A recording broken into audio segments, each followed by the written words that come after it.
Panigate police સ્ટેશનની હદમાં આવેલ share અલીબાબાની દરગાહ નજીક એક મકાનમાં આજે રાત્રે અંદાજે 8:30 વાગ્યાના સુમારે એક જૂના અને જર્જરિત મકાનમાં આગ લાગતા અફરાતફરીનો માહોલ સર્જાયો હતો।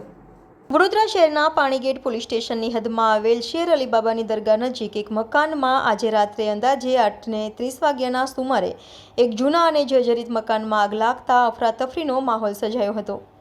આ અંગેનો કોલ ફાયર બ્રિગેડને મળતા ફાયર બ્રિગેડના જવાનો ફાયર ફાઇટરો સાથે ઘટના સ્થળે આવી પહોંચ્યા હતા અને ગણતરીના સમયમાં આગને ઓલવી નાખી હતી। આગ લાગવાને કારણે કોઈ જાનહાનિ થઈ નથી અને આગ લાગવાનું ચોક્કસ કોઈ કારણ જાણવા મળ્યું નથી। Reporter Rahul Rajput, van news, Vadodara.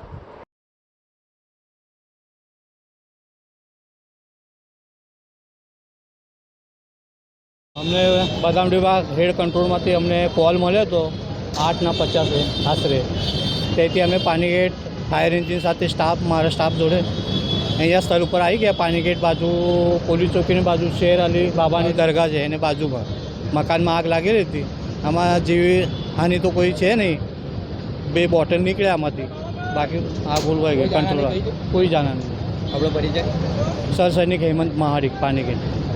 Subscribe now and press the bell icon. Never miss an update.